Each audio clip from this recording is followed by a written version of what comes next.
Hey there, I'm Joe Weems. Before we get into the video, I want to remind you about ng-conf 2023 happening in Salt Lake City, Utah on June 14th and 15th. Head over to ng-conf.org to check out the speakers, check out the talks, and to get your ticket before they all sell out. We'll see you there.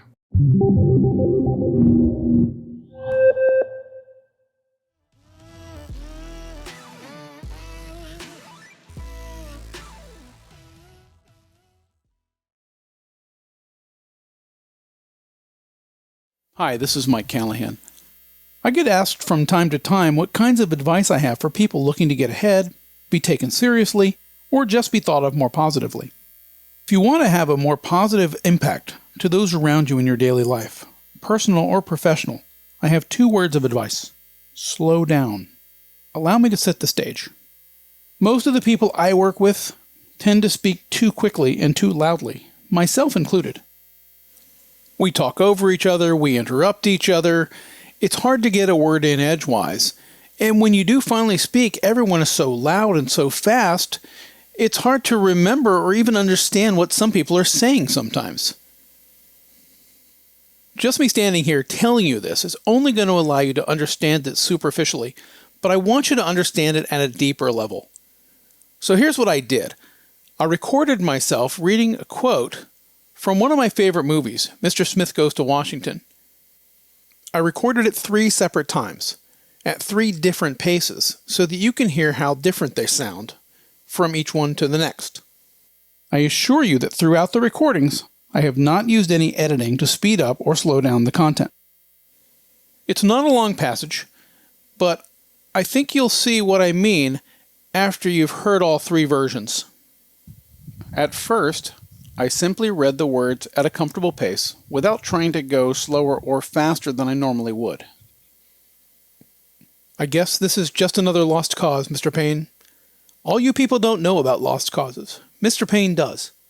He once said they were the only causes worth fighting for, and he fought for them once for the only reason any man ever fights for them, because of just one plain simple rule: love thy neighbor.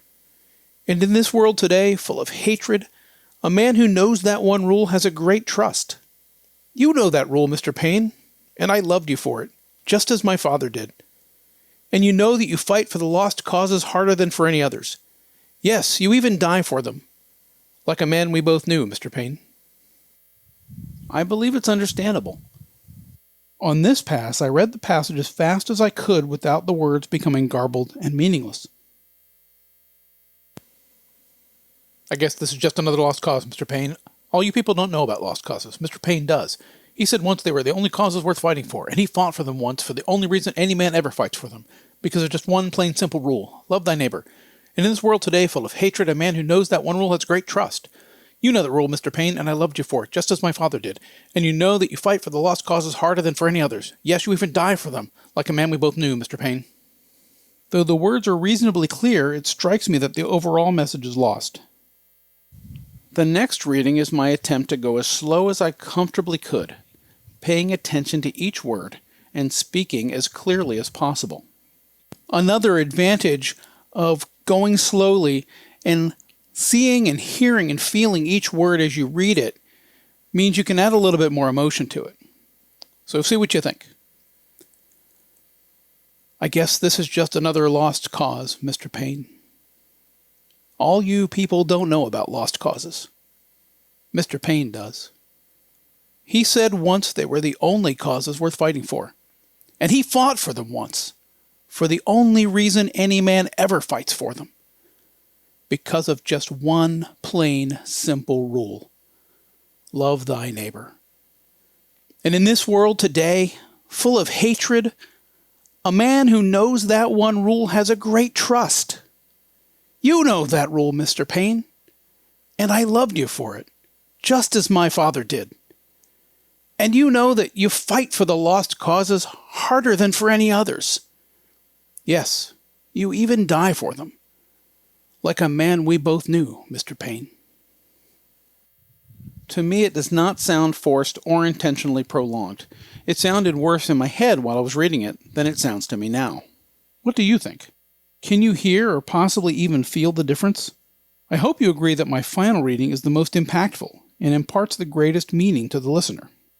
My reason for telling you this story is to convince you to apply it in your own life, both personal and professional.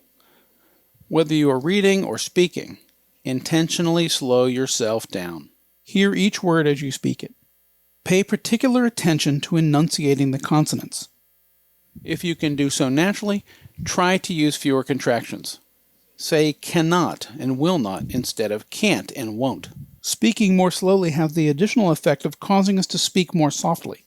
I do not quite understand why this is, but it seems universal. If you decide to try it for yourself, I predict that you will experience some benefits almost immediately. When you speak softly, slowly, and clearly, people will pay more attention to what you're saying.